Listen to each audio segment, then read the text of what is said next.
Apakah setiap individu itu pernah memiliki pikiran untuk bunuh diri? Atau lebih dalam bahasa lain, apakah hal ini sesuatu yang wajar sebenarnya? Kan hidup, ya mungkin aku nggak tahu, aku sedikit mungkin bahas sedikit gini ya. Iya. Kita ngomong stres gitu kan ya, orang tuh suka kalau udah mikir stres tuh udah sesuatu yang buruk. Padahal enggak, stres itu kuantum gitu. Ada stres yang ringan, ada stres yang berat gitu. Stres yang ringan itu malah kita bisa bilang itu stres yang positif lah kasarnya. Kalau nggak ada stres ini manusia mungkin juga nggak punya keinginan untuk Nggak ada ambisi iya nggak gitu-gitu ada ya? keinginan untuk berusaha. Sebenarnya Mbak, apa yang perlu dilakukan oleh orang yang akhirnya menyadari, oh saya pernah atau bahkan saat ini saya sedang berpikir untuk bunuh diri. Apa yang harus mereka lakukan, Mbak? Sebenarnya paling baik adalah memang kita berbicara dengan orang lain gitu, karena itu ada efek ininya juga, kayak ada efek terapeutiknya lah kita bisa bilang ya, kayak ada yang mendengarkan, ada yang ini. Trauma itu adalah ketika ada peristiwa yang threatening, yang mengancam hidup kita, gitu, yang di luar batas kemampuan kita untuk handle. Itu teori definisinya. Nah, jangan bayangkan diri kita sekarang. Bayangkan ketika kita bayi. Threateningnya anak bayi apa sih? Kan nggak sama sama kita. Iya. Gitu kan? Menurut Mbak Ika sebagai juga seorang psikolog klinis, apa sebenarnya yang gereja bisa lakukan untuk merespons orang-orang yang sedang punya pikiran untuk bunuh diri, Mbak? Coba deh cari anak-anak muda yang peduli. Kita latih mereka gitu ya untuk bisa jadi pendamping bagi teman-teman mudanya. Kenapa? Ya mungkin ada perlu juga yang sudah berumur gini, tapi jangan yang sudah berumur semua. Kenapa? Karena perspektifnya udah beda. Ketika kita merasa nggak nyaman gitu ya, kita belajar mengenali diri kita. Ketika kita merasa ada yang nggak nyaman, ada yang salah gitu loh, jangan ragu deh buat cari bantuan. Kemanapun kamu yang ngerasa nyaman. Kalau bisa, ya bisa ke teman kamu, bisa ke keluarga, atau bahkan kami tenaga profesional sekarang kalau ke teman-teman cari di Instagram, di Facebook, di YouTube, sudah banyak layanan-layanan bisa membantu. Coba cari, reach, dan temukan yang cocok. Percayalah bahwa kalian itu pemulih buat diri kalian sendiri. So, kalian punya kemampuan itu, tinggal bagaimana kita akan memaksimalkannya.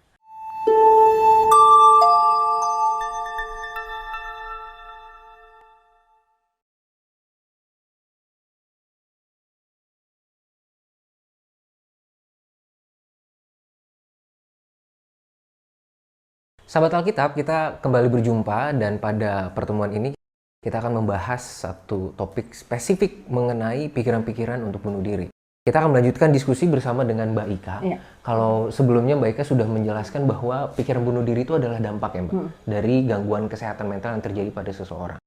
Nah, sekarang Mbak, pertanyaannya adalah apakah setiap individu itu pernah memiliki pikiran untuk bunuh diri? Atau lebih dalam bahasa lain, apakah hal ini sesuatu yang wajar sebenarnya? Kalau dibilang kok punya pikiran bunuh diri, enggak. Gitu ya. Tapi apakah pikiran, gue capek pengen udahan, itu mungkin. Gitu. Tapi udahannya kan beda-beda ya gitu Iya, kan. iya. Nah, gitu. Karena ya tadi, tekanan hidup. Ya, mungkin aku nggak tahu. Aku sedikit mungkin bahas sedikit gini ya. Iya. Kita ngomong stres gitu kan ya. Orang tuh suka kalau udah mikir stres tuh udah sesuatu yang buruk. Padahal enggak, stres itu kuantum. Gitu. Ada stres yang ringan, ada stres yang berat gitu. Stres yang ringan itu malah kita bisa bilang itu stres yang positif lah kasarnya. Kalau nggak ada stres ini manusia mungkin juga nggak punya keinginan untuk Nggak ada ambisi iya nggak gitu-gitu ada ya? keinginan untuk berusaha, keinginan ini. Contohnya misalnya kayak kita mau ujian karena ada stres jadi kita belajar gitu kan ya kayak gitu. Nah ini stres ini sifatnya lebih temporary dan bisa di manage sama kita gitu kan ya. Versi ekstrimnya adalah stres-stres yang malah bikin kita demotivasi karena datang bertubi-tubi, mungkin di luar kontrol kita juga, kita nggak bisa ngapa-ngapain nah gitu. Nah si stres-stres ini, dan misalnya let's say tadi kita sempat bahas apakah pengaruh lingkungan ngaruh, misalnya contohnya kayak kita yang tinggal di kota gitu ya, dan kita berada terus-terusan dalam situasi yang bikin stres gitu dan kita merasa nggak bisa kontrol dan akhirnya intens mungkin. Contoh-contoh itu misalnya kayak kita kehilangan seseorang yang signifikan, kita mengalami kekerasan atau kekerasan dalam relasi yang biasanya berulang kayak gitu-gitu ya. Itu akan membuat kita jadi makin nggak berdaya, makin ya kasarnya kalau awalnya merasa kayak frustasi lah, bingung. Nah ini, si stres ini yang kalau diterus-teruskan, ini yang berpotensi membuat masalah-masalah kesehatan mental, gangguan-gangguan ini. Contohnya kayak depresi, anxiety, gitu ya, fobia, gitu, obsesi kompulsif, gitu kan, masalahnya jadi kayak ini, itu tuh jadi muncul karena ini. Termasuk ya akhirnya kalau kita ngomongin versi besarnya tadi bisa ada yang tadi yang kita sudah bahas gitu kan. Itu tuh bisa muncul semua dari situ. Jadi dari stres yang tidak bisa termanage dengan baik. Nah, ketika kita ngalamin fase frustasi ini gitu kan, orang kan beda-beda tadi lagi karakternya beda-beda, daya juangnya beda-beda, pengalaman hidupnya beda-beda ya. Kadang mereka ngerasa lelah pasti.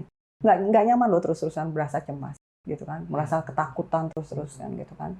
Ngerasa misalnya kayak teman-teman yang obsesi kompulsif ya, yang punya gangguan obsesi kompulsif ini satu yang tadi aku lupa ya, dari satu gangguan obsesi kompulsif yang dari yang aku list sebelumnya. Itu kan dia kayak dia cenderung melakukan sesuatu secara berulang-ulang. Gitu, cuci tangan berulang-ulang, ngecek pintu berulang-ulang. Nggak nyaman kita dengan masalah itu sebenarnya, karena kan jadi mengganggu juga aktivitas kita. Atau ya tadi kayak anxiety gitu. Kecemasan ini kan gini, kalau fobia, ketakutan akan sesuatu yang memang real. Ada gitu. Misalnya fobia ketinggian, fobia ini gini. Kalau kecemasan, ini ketakutan akan sesuatu yang di masa depan yang nggak ada. Ya kenapa kita bilang ada? Karena di masa depan belum tentu ada. Iya. Bahkan pun misalnya let's say kita udah tahu, wah gila tugasku tuh nggak diselesaikan, ini besok dimarahin guru. Tapi kan belum tentu juga loh gurunya marah. Kita belum bisa menggaranti gitu loh, tapi ketakutan itu udah ada. Dan apalagi ini kadang ketakutannya jadi memang cenderung lebih samar lah, maksudnya lebih nggak clear lagi gitu loh. Dan itu terus-terusan menghantui kita. Pasti kan lama-lama kita cenderung kita lama-lama ngerasa lelah, ngerasa nggak berdaya, dan ya keinginan untuk udahlah pengen udahan aja itu biasa akan muncul. Tapi apakah udahan aja itu disamakan dengan bunuh diri? Nah itu yang harus dicek gitu loh. Dalam arti kadang nah akhirnya beberapa orang yang ngerasa ingin udahan, ya udah gitu. Dia pakai tidur, pakai apa, besok udah baikan lagi. Udah lebih fresh. Udah itu ya udah gitu. Walaupun kedaerahan, capek pengen udahan aja gitu udah gitu. Tapi kalau yang pengen bunuh diri itu akhirnya memang jadi lebih kompleks. Tapi pengalamanku, terutama tapi lain kalau kasusnya memang yang udah ini ya, maksudnya ada chemical dia. Pengalamanku udah mendampingi remaja ya atau orang dewasa yang punya keinginan ini. Karena aku akhirnya suka nanya kan ke mereka, yang kamu pingin adalah mengakhiri hidupmu atau melepaskan semua rasa ini? Beban.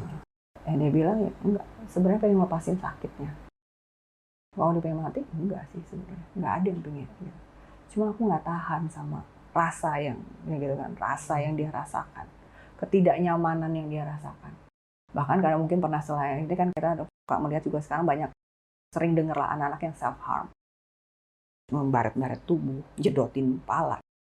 Mereka kalau ditanya cenderung karena nggak tahu di badan ini sakitnya di mana. At least dengan aku baret-baret tangan, aku tahu sakitnya di situ. Gitu. Jadi teralihkan ke situ. Nah, teralihkan dan jadi clear. Karena kan yang bikin kita gelisah, kita nggak tahu ini nggak apa. Tahu di mana. Gitu. Kalau kita tadi ngomong jiwa kan nggak bisa ngomong mental, mau ditunjuk di sebelah mana? Nggak paham. Tapi nggak nyaman. Nggak nyaman. Dan kalau kita bicara mental, kenapa akhirnya nggak nyaman di tubuh? Karena sebenarnya tubuh kita ini menyimpan semua memori-memori hidup kita. Kesimpannya di mana? Ya yang tubuh kita yang tahu. Kita nggak tahu. Gitu kan, maksudnya karena itu ya. That's why ketika ada emosi-emosi yang nggak enak atau ada stimulus-stimulus yang kayak kita bisa hilangnya kayak men-trigger gitu ya. Kayak mengingatkan kita kembali akan pengalaman yang tidak enak atau memori yang tidak enak, itu tubuh kita yang akan kena. Karena refleksnya lari ke situ. Jadi kalau kita bisa bilang semua memori-memori itu tersimpannya di otak kecil. Kalau ini ngomong secara ini ya, di otak kecil. Ini bahkan otak kecilnya sudah berkembang dari kita masih di dalam janin. That's why makanya kalau cara bagusnya kita dulu pernah dibilang kalau lagi hamil itu dengerin lagu-lagu klasik biar anaknya tenang, anaknya pinter katanya. Oke, itu positifnya. Pertanyaannya adalah apa yang membuat kita berpikir hal yang buruk yang terjadi pada ibunya ketika dia sedang hamil tidak mempengaruhi dia. Pasti berpengaruh juga kan? Iya, betul. Misalnya ibunya konflik dengan ayahnya, ibunya cemas karena persoalan apa, ibunya mungkin nggak bisa makan dengan baik karena misalnya kondisi itu, ya kan ngaruh ke anaknya juga. Udah ada di memorinya dia. Dan seringkali akhirnya anak-anak ini nggak tahu, kok gue ngerasa gini padahal nggak ada apa-apa dalam hidup. Gitu kan. Canda kalau kita mungkin kalau misalnya kalau di Katolik tuh ada kayak let luka batin, kadang ada yang istilahnya ya luka dalam kandungan, luka dalam rahim. Gitu. Tapi apa? Nah itu yang kadang kita sebagai ini ya kita apa di situ? Kita harus cek. Gitu kan, kita ada apa dulu? Sampai misalnya contoh gini, misalnya ketika sedang hamil, ibunya memang dalam kondisi finansial nggak oke, susah makan gini. Terus kemudian setelah anaknya lahir, kehidupan baik. Di penghayatan anak, gue selalu hidup baik-baik aja kok, tapi kenapa selalu ada ketakutan ya? Akan kelaparan, misalnya kayak gitu. Ya, itu memori yang dibawa dari dalam kandungan, gitu kan. Dan kalau ditanya, nggak ngerti, gitu. Kalau ditanya, enggak, saya tak kaya kok, misalnya, let's say kayak gitu kan ya. Nah, ini yang ini. Nah, itu makanya kadang kita perlu balik ke sana. Dan kemudian, karena ini sedangkan otak besar, ya kalau kita ngomong gini kan, ini otak besar, ini otak kecil gitu. Otak besar ini kan baru berkembang setelah kita lahir dan ini kan berinteraksi dengan orang lingkungan, ya dia berkembang. Nah, ini yang bikin kita tahu, orang suka bilang, saya tahu tuh harusnya begini A, B, C gitu. Saya tahu harusnya bersyukur, saya tahu harusnya blablabla, saya tahu harusnya ini nggak jadi masalah. Tapi why? Kemudian jadi tetap refleks, merasakan rasa tidak nyaman itu. Karena tadi ini yang kita tahu itu adalah di otak besarnya gitu. Memorinya itu, pengalamannya itu, rasanya itu ada di otak kecil. Otak besar sama otak kecil nggak ada koneksinya. Satu-satunya garis koneksi adalah dengan empati. Adanya rasa empati kadang yang bisa membantu kita untuk mengkat si otak kecil ini menjadi muncul dalam bentuk refleks gitu kan. Nah, otak kecil ini terkoneksi kemana? Dia terkoneksi dengan seluruh tubuh kita. Itu yang bikin, misalnya kayak gini, yang paling contoh sederhananya nih. Kita udah tahu nggak boleh makan malam karena bikin gemuk, bikin diabetes, bla bla bla bla. Tapi kita dari kecil sudah terlatih kalau ada masalah apa-apa, orang tua kita menghidangkannya makanan. Ayo kita makan, gitu kan ya. Belajarnya begitu. Sehingga ketika kita lagi ada masalah, malam-malam di depan ada martabak, kita ambil aja. Nggak bisa mikir lagi bahwa loh, kan gue udah nggak boleh makan martabak malam-malam karena bisa bikin diabetes atau aku lagi diet. Jadinya refleks. Kenapa? Yang menggerakkan tangan kita ngambil ya si otak kecil ini. Yang bikin kita jadi ketika ada masalah gelisah, ya si otak kecil ini. Memori yang udah terbentuk ya, Mbak? Dan tersimpannya di mana? Tersimpannya di tubuh seluruh kita. Tubuh gitu. Dan ketika pengalamannya sangat banyak, itu kesimpan di semua tubuh dan rasanya jadi nggak nyaman di semua badan. Kayak gitu. Dan itu rasa itu yang ingin dihilangkan. Cuma kan gimana masuk ke situ? Gitu kan? Gimana cara masuk ke situ? Dan that's why makanya kenapa terapi dibutuhkan. Tidak hanya konseling, tapi terapi. Karena tadi aku bilang, dia tidak ada kaitannya dengan otak kecil. Otak besar ini. Kalau kita konselingnya cuma ngomong, dia cuma nyampe otak besar. Oh ya. Ya kan, teorinya tahu, prinsipnya tahu, gitu-gitu. Iya ya, misalnya, oh iya emang bapak gue begitu ya, udahlah ya. Tahu. Tapi kenapa setiap kali gitu, misalnya ngelihat sosok laki-laki yang seperti ayah, aku masih ketakutan, misalnya. Kayak gitu. Berarti kan, jadi caranya memang mau nggak mau akhirnya kita pakai terapi di mana kita akhirnya mengakses. Salah satu yang diakses adalah tubuh kita. Atau apapun lah ya, banyak ragam terapi yang bisa dipakai. Jadi sebenarnya Mbak, apa yang perlu dilakukan oleh orang yang akhirnya menyadari, oh saya pernah, atau bahkan saat ini saya sedang berpikir untuk bunuh diri. Apa yang harus mereka lakukan, Mbak? Cari bantuan. Ketika pikiran itu sudah muncul, cari bantuan. Kalau memang kita belum nyaman untuk misalnya aku datang ke psikolog, minimal cari teman, gitu kan. Kita perlu mengeluarkan itu. Sebenarnya salah satu cara yang sebenarnya gini, balik lagi, nggak semua orang mau konseling lah ya. Tapi satu yang bisa memang membantu adalah mengeluarkan isi apa yang kita rasain, menguraikan apa yang kita rasain. Dan itu mau nggak mau memang harus adalah dikeluarkan itu ya. Dikeluarkannya gimana? Sebenarnya paling baik adalah memang kita berbicara dengan orang lain gitu, karena itu ada efek ininya juga, kayak ada efek terapeutiknya lah kita bisa bilang, kayak ada yang mendengarkan, ada yang ini. Cuman kan kadang kita ngerasa nggak punya orang yang kayak gitu ya, gitu, kita baru ngomong dikit udah dijudge atau gitu, atau memang kita nggak punya tuh. Cara lain kita sebenarnya bisa pakai cara-cara lain, journaling, nulis jurnal. Dan kalau aku kadang suka bilang ke klienku, journaling tuh nggak usah jurnal yang kayak kamu nulis diary gitu-gitu. Pointer-pointer aja, coba tuliskan apa yang di kepala kamu. Bahkan kadang kalau dorong mereka, kalau bisa jangan pakai handphone, jangan pakai laptop. Kecuali memang kepepet, usahain nulis tangan. Itu akan pelan-pelan membantu kita mengurai sebenarnya apa sih yang aku rasain. Bisa juga dengan cara lain. Drawing, painting itu juga bisa ngekspresin emosi. Kadang untuk orang-orang yang bisa, Mbak aku benar-benar nggak bisa kata-kata. Oke, ekspresiin, bayangin, keluarin lewat art, lewat ini. Ada cara-caranya sebenarnya yang bisa kita lakukan. Kalau memang kita masih ngerasa aku nggak mau gitu, aku nggak mau konseling. Tapi sebaiknya tetap misalnya gini, fungsinya orang ketiga, orang lain ini adalah sebenarnya untuk melihat jadi kayak mata ketiganya.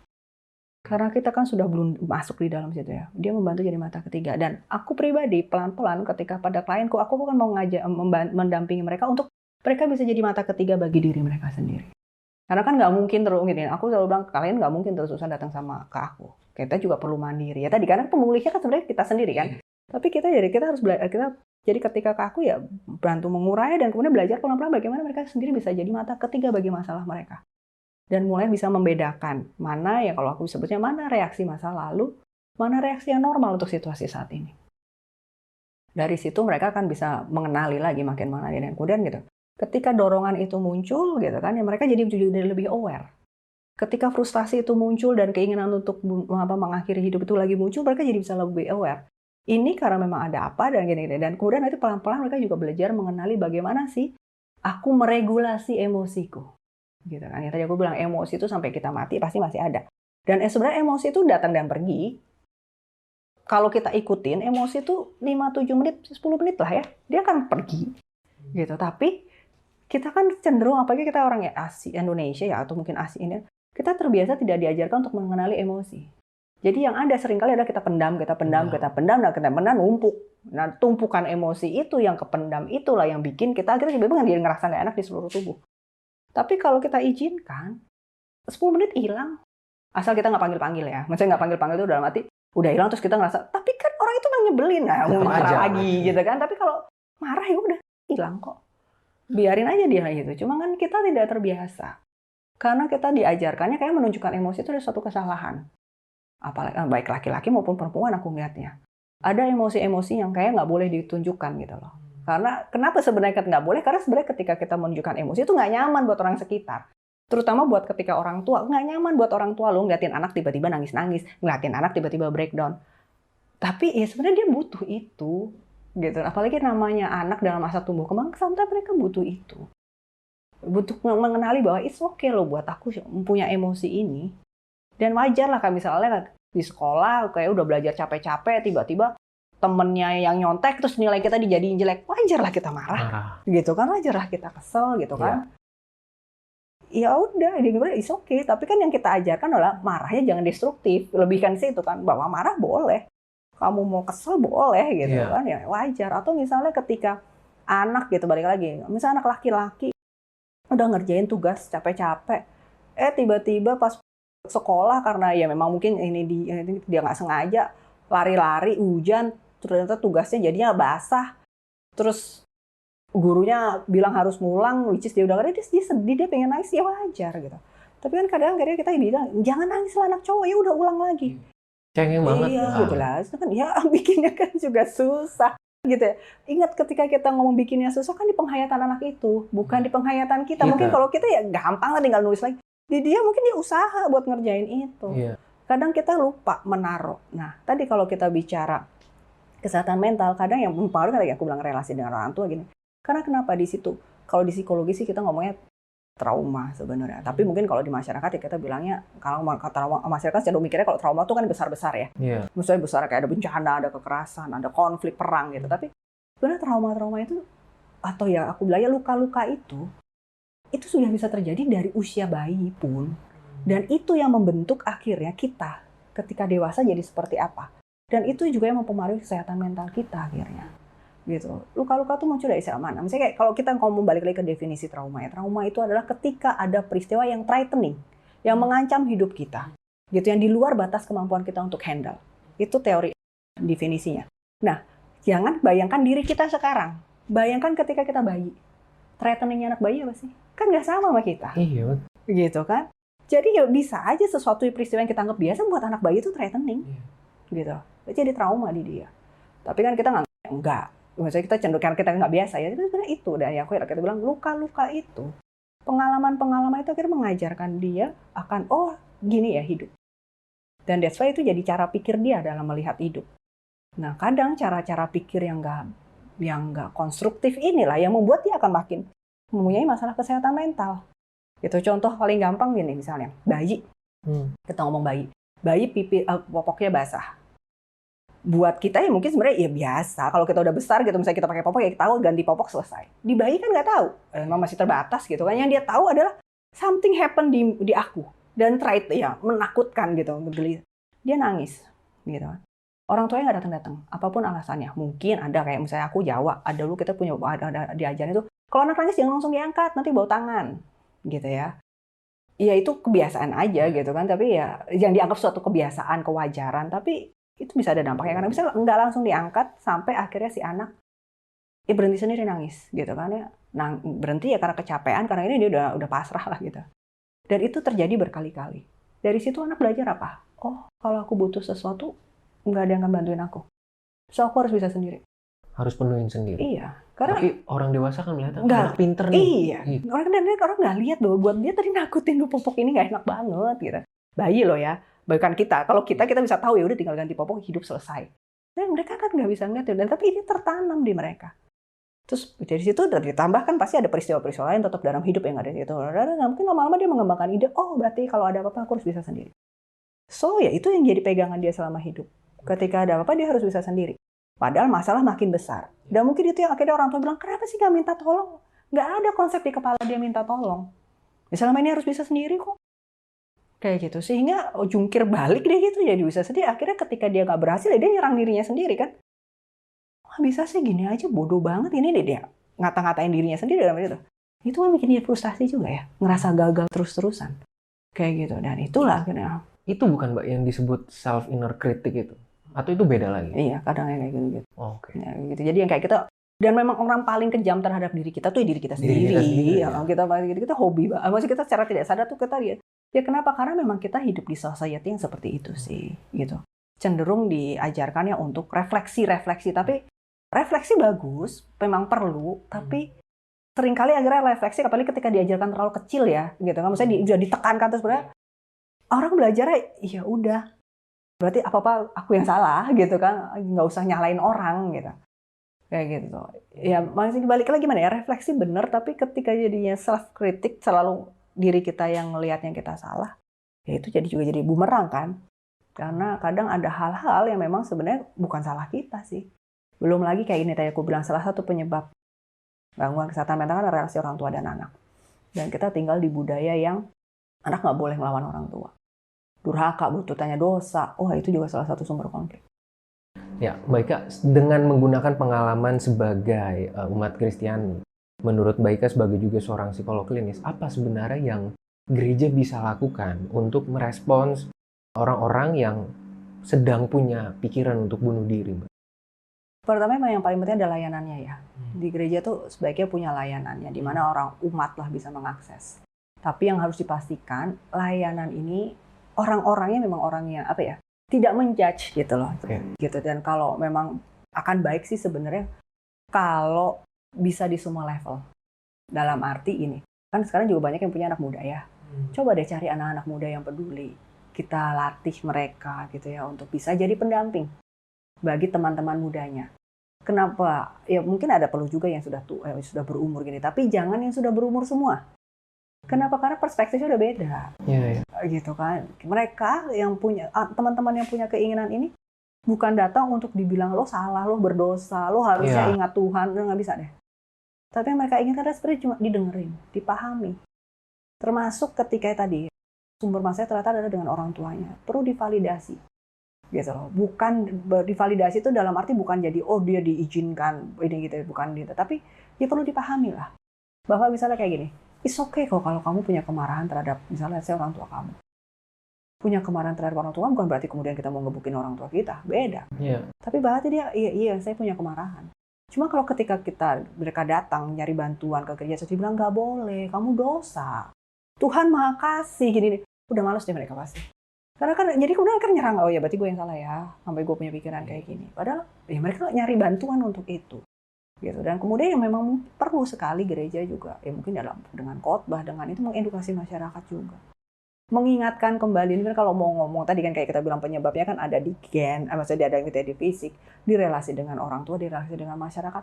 Yuk kita bersama-sama gitu loh, bikin gimana ya, sebuah lingkungan yang nyaman, yang aman buat anak-anak ini juga untuk datang ke gereja.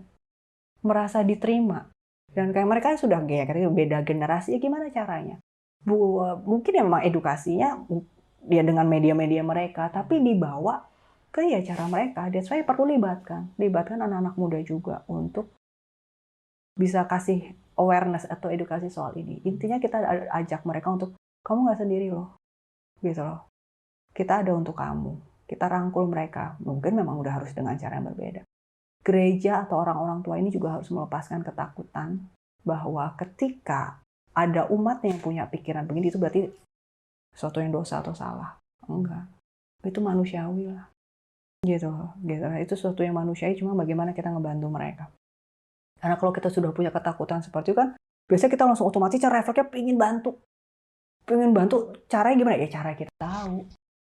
Padahal cara seperti apa yang dia butuhin, kadang kita perlu pahami dari mereka, gitu kan. Termasuk ya tadi gitu, balik lagi misalnya tadi aku bilang, kalau pendampingnya semua orang tua, terus anaknya cerita, iya mamaku gini-gini, kita jadi defensif, jangan-jangan gitu kan. Karena kan kita juga ngerasa kita orang tua, kita punya anak, terus kita udah, enggak, masuk orang tuamu tuh baik.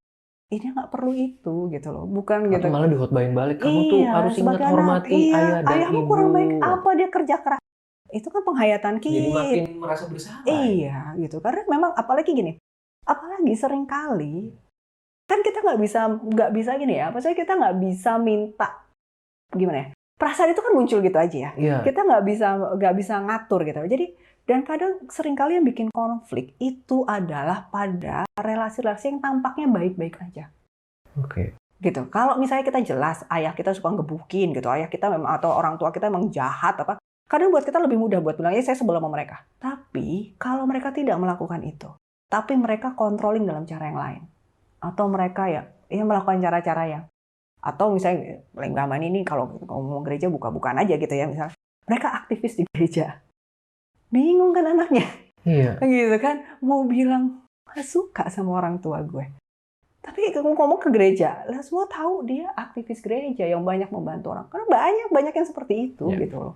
Di luaran baik, care, di dalamnya dia enggak. Bukan enggak care, tapi dia karena ya dia nggak paham anaknya. Mungkin karena akhirnya dia merasa orang tuh harus berbagi misalnya, jadi dia unconsciously dia nilai-nilai itu dia pikir baik, dia memaksakan nilai itu juga ke anak-anaknya. Which is mungkin anak-anaknya, ya ayah ibu berbagi, tapi setiap weekend ayah ibu di gereja nggak punya waktu buat kita. Misalnya gitu. Kenapa? Padahal waktu kita juga cuma weekend, karena kan hari lain mereka sekolah. Iya. Nah gitu, itu yang kadang kita suka lupa. Gitu, makanya orang lihat, wah keluarga ini baik ya, harmonis itu. Sebenarnya anaknya mungkin belum tentu, aku juga nggak mau setiap minggu digeret-geret di acara gereja. Ke gereja fine misalnya, tapi acara gereja, kalau kegiatan gereja kan bisa sampai seharian, sampai siang. Kan mereka juga nggak mau. Kenapa? Aku pengen istirahat, sesimpel gitu loh. Aku pengen istirahat, kenapa sekolah sekarang udah beda. Sekolah sekarang tuh nggak kayak zaman aku dulu sekolah gitu lah ya. Saat ini sekarang tuh anak-anak beban tugasnya banyak banget. Padahal mereka sesimpel mereka cuma pengen di rumah, pengen istirahat supaya besok bisa ngerjain tugas. Misalnya kayak gitu. Atau sekedar cuma pengen tidur-tiduran aja. Tapi kan karena orang tuanya juga punya banyak kegiatan di gereja, jadi dibawa gitu. Nah itu kan yang bikin anak jadi dilema gitu ketika mau bilang, aku nggak suka dengan apa yang ku miliki saat ini. Aku nggak nyaman. Atau ada rasa frustasi dengan itu. Bingung mau bilangnya. Karena orang lihatnya kurang apa. Punya keluarga yang harmonis, nggak ada konflik gitu kan ya, berkecukupan, ini kurang apa? Nah, kadang pertanyaan-pertanyaan kurang apa itu yang bikin mereka makin, ya dia udah nggak ada mau didengar, aku nggak didengar. Kayak gitu. Jadi artinya memang gereja tentu punya potensi yang besar untuk juga ikut mengambil bagian dalam pemulihan para teman-teman ini ya Mbak. Tapi memang bagaimana ya itu yang perlu diperlengkapi gitu ya. Perlu memang benar-benar kita memperdalam ya soal kayak ini. Jadi makanya tadi aku bilang kayak perlu semua pihak. Ya jadi tadi misalnya mungkin ya perlu diskusi dengan teman-teman psikolog, teman-teman ya dari kesehatan mental, dari kesehatan bahkan termasuk dari anak mudanya. Perlu ditanya terus ya bahkan ya tadi kayak kami bilang fisiknya gini kan kita juga kadang perlu memahami masa remaja, pubertas yang kayak gitu kita juga perlu paham. Gitu, dan itu baru dipakai pendekatan dan termasuk juga tokoh ya promonya, pendetanya ya perlu juga diajak diskusi kan dalam arti dari perspektif agamanya gimana. Sekarang bagaimana menurunkan gitu kan ya nilai-nilai itu untuk menolong bukan untuk menghakimi. Betul gitu loh. Karena kan ya tadi aku percaya nilai agama, nilai kita universal, nilai kita kasih itu bisa diterapkan dimanapun. Cuma tinggal kitanya mau apa enggak. Iya. Kalau kita ini yang senior merasa bahwa nilai yang kita pegang dulu yang paling benar, ya sudah, susah. Oke. Karena ini kan yang ngadepin, terutama ya, maksudnya walaupun ada juga generasi-generasi seperti seusiaku yang punya keinginan, tapi yang terutama paling banyak, maksudnya kita perlu bantu kan yang generasi muda. Perspektifnya udah beda ya. Tadi aku bilang, kita bicara cuma dari yang sederhana aja, dari segi gen, udah beda. Iya. Belum lagi kita ngomong dari yang lain-lain, dari kesukuan, dari pola tingkah laku keluarga, dari sosial ekonomi, gitu. Itu tuh akan jadi lebih kompleks lagi. Kayak gitu kan. Baik Kak, terima kasih banyak waktunya dan kesediaannya, semua ilmu yang sudah dibagikan juga kepada kami. Dan semoga sahabat Alkitab, pembicaraan ini dapat menjadi modal bagi kita semua, entah kita sebagai rekan-rekan ataupun ada yang sedang mengalami beberapa kondisi kesehatan mental tertentu. Jadi marilah, silakan jadi lebih aware ya Mbak. Betul. Ya. Ada pernyataan, silakan Mbak yang mau ditekankan kembali. Oh ya, aku yang mau nekankan mungkin gini ya. Ketika kita merasa nggak nyaman, gitu ya, kita belajar mengenali diri kita.